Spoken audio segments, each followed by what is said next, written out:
Hi, this is Julie at Love's Beginning.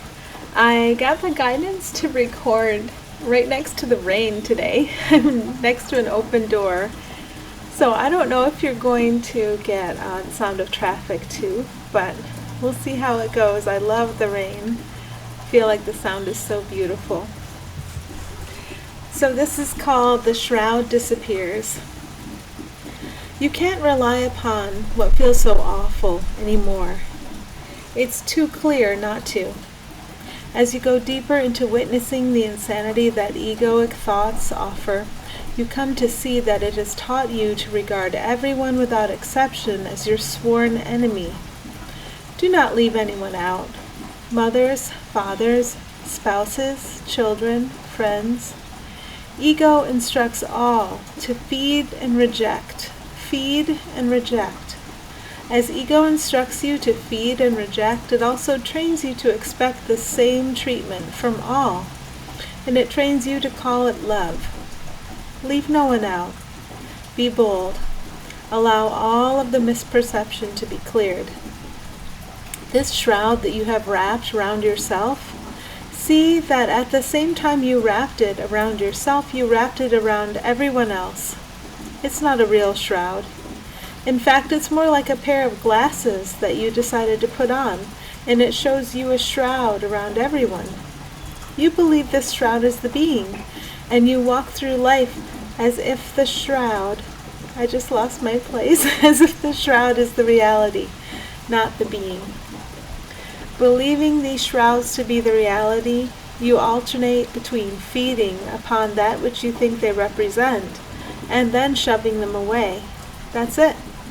The highest high the ego can seem to offer is only that, a feeding which seems temporarily satisfying.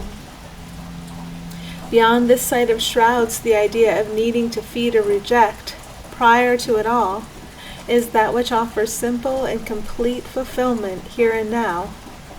It's not temporary, and it can't reject you because you are forever one with it. If you see this forever oneness in all you seem to meet or think of, then there is no feeding and there is no shoving away. The shame and guilt that you have wrapped around yourself, it says, you are doomed. Go no further. But each day you arise and a voice tells you, go further. You are not trapped in this perception of shrouds. Assistance in leaving it is available always. You learn to focus upon this assistance and to keep your focus upon it. When you turn back to the shrouds, your only option is to see pain and suffering out there in order to avoid seeing it within. Choose the option to see pain and suffering's end.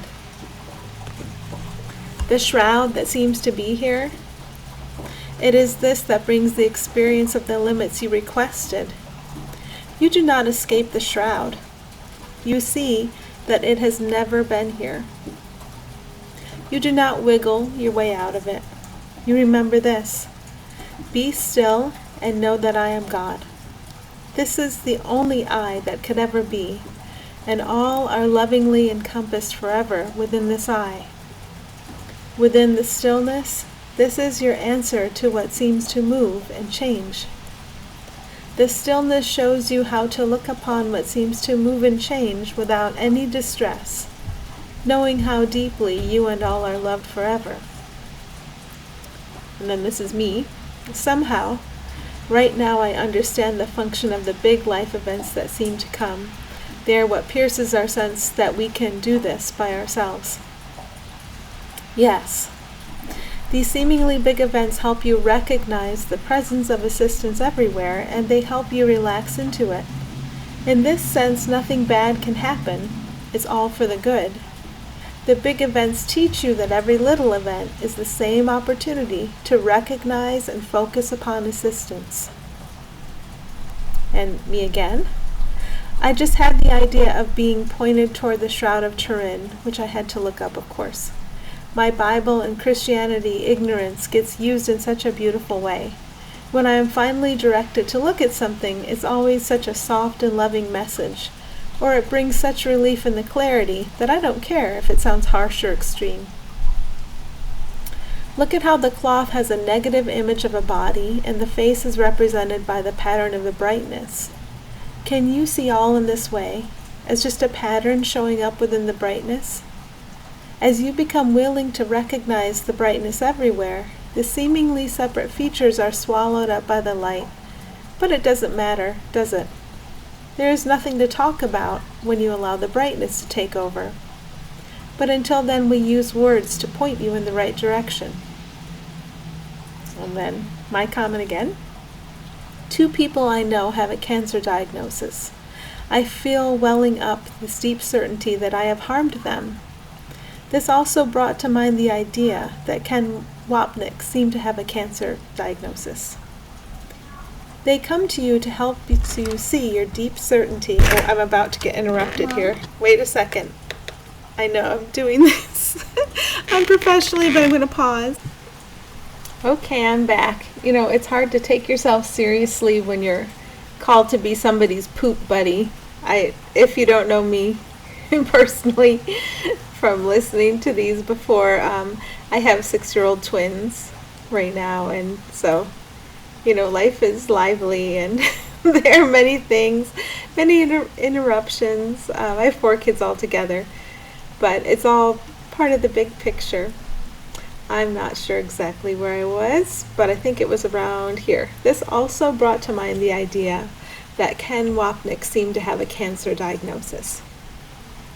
They come to you to help you see your deep certainty of wrongdoing, your deep certainty that harm is a reality rather than a dream. A dream can fade. Harm asks for punishment. Which do you choose? This is what every choice is about. Do you choose the fading of what isn't real, or do you choose punishment for wrongdoing? This deep yet false certainty, is it something you should keep and use? Is it practical? Is it useful? Does it fulfill a function for you? Does it keep you... Oh dear, here we go again. Okay, divine interruptions. This time it was my daughter who's adjusting to contact lenses and wanting to fight the feeling of them being on her eye, so that was an interesting conversation. And I'm going to go sit with her while she has them in to practice having them in. But here's where I think I was. Okay, the deep yet false certainty. Is it something you should keep and use? Is it practical? Is it useful? Does it fulfill a function for you? Does it keep you safe? Here is the one thing it does.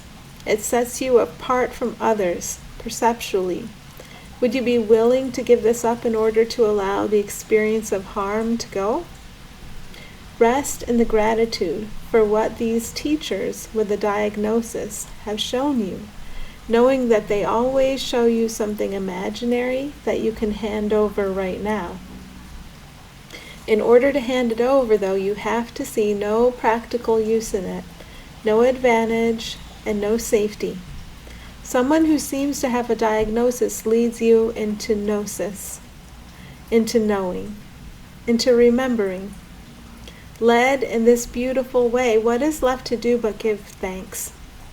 It is easy to see how deeply loved these teachers are, and as they are loved, you are loved.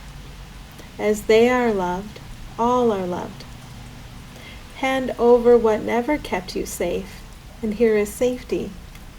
You just tried to use the idea of harm as real to cover up harmlessness and eternal safety. Thank your teachers, and go in peace. We rest with you, here, always. We rest with you, now, always.